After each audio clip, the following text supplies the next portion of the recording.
Selamat bertemu kembali dengan saya Dilia Waludin dalam salah satu bagian perkuliahan dari Introduction to Literary Analysis.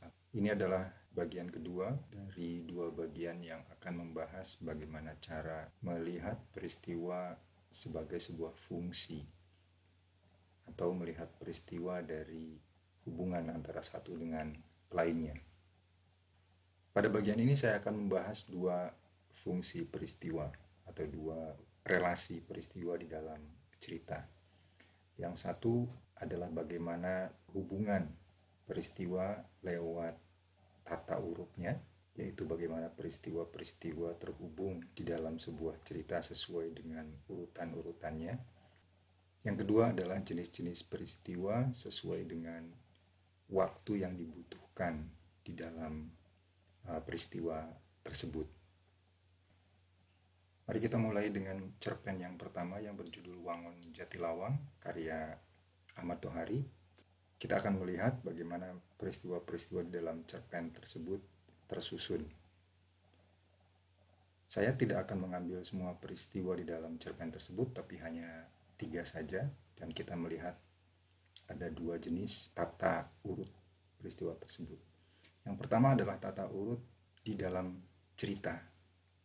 Bagaimana peristiwa itu diurutkan dalam cerita. Yang pertama, peristiwa yang pertama adalah ketika narator menerima tamu dan tamu tersebut melihat sulam dan mereka merasa aneh bahwa tuan rumah memperlakukan sulam yang tidak seperti orang kebanyakan, dan tuan rumah menjelaskan kenapa dia memperlakukan sulam seperti itu.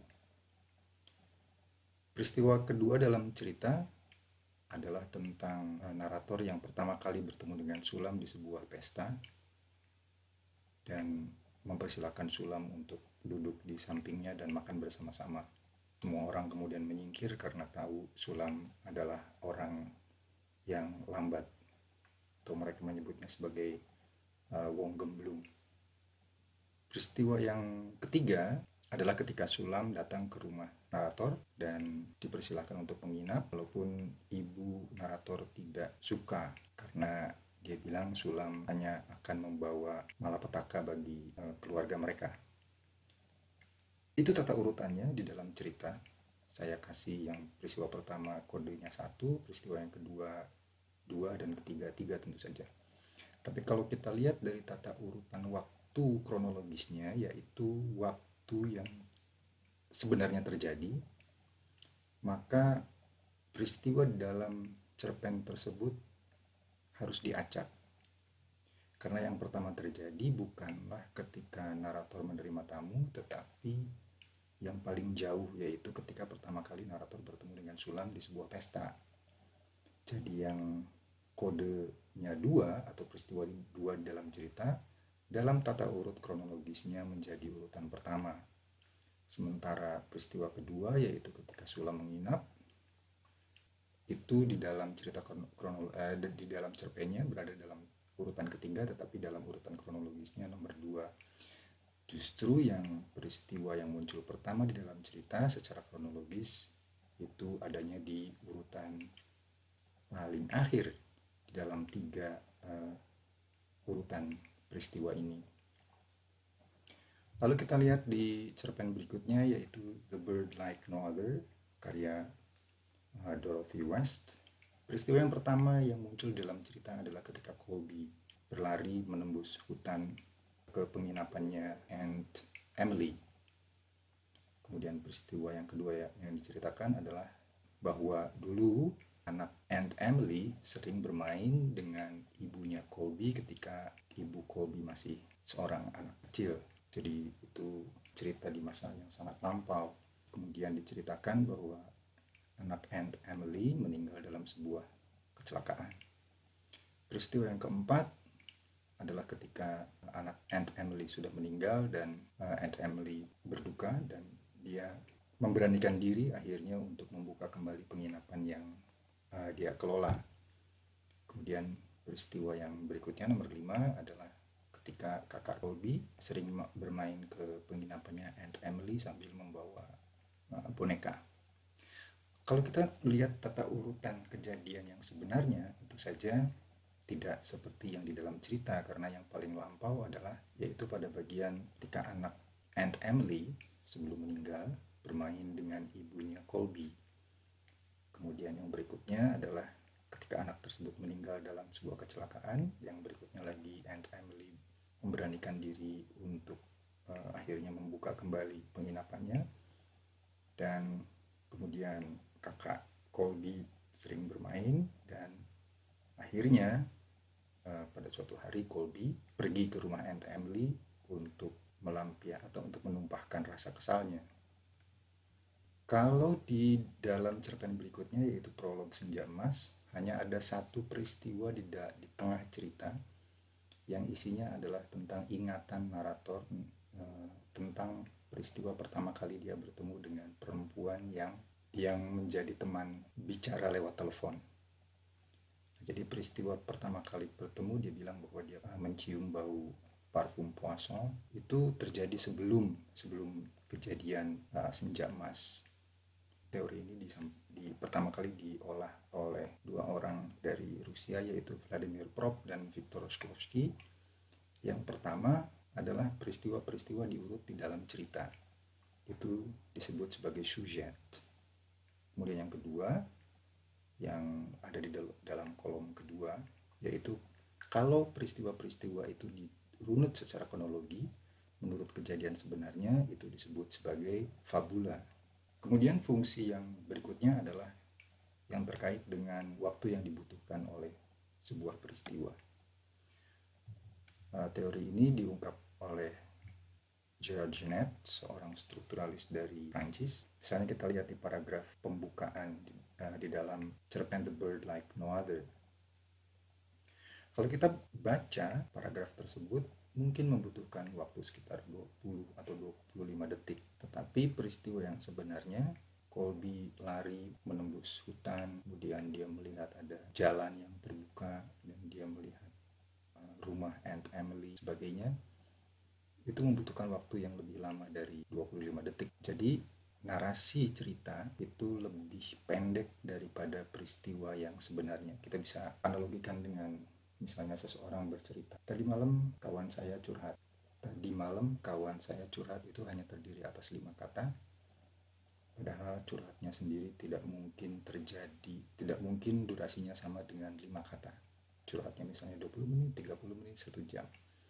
Yang kedua, ada model cerita yang durasinya, waktunya itu sama dengan peristiwa yang sebenarnya. Biasanya narasi ini berbentuk kutipan langsung, yaitu kalau orang ngomong sesuatu, maka di dalam cerita diceritakan omongan itu secara verbatim dalam istilah bahasa Inggrisnya atau kata per kata. Biasanya peristiwa semacam ini muncul di dalam drama atau di dalam dialog-dialog di dalam fiksi. Kita bisa lihat contohnya ketika narator di dalam cerpen prolog Senja Emas berbicara lewat telepon dengan teman perempuannya di seberang sana. Kutipan langsung itu adalah kutipan yang kira-kira terjadi di peristiwa yang sebenarnya. Jadi kalau misalnya dia bilang, "Halo, apa kabar?" maka diceritakan di dalam cerita dalam tanda kutip, "Halo, apa kabar?" Nah, berbeda dengan durasi yang pertama, durasi yang kedua ini antara peristiwa di dalam cerita dengan peristiwa yang sebenarnya membutuhkan waktu yang persis sama atau kurang lebih sama.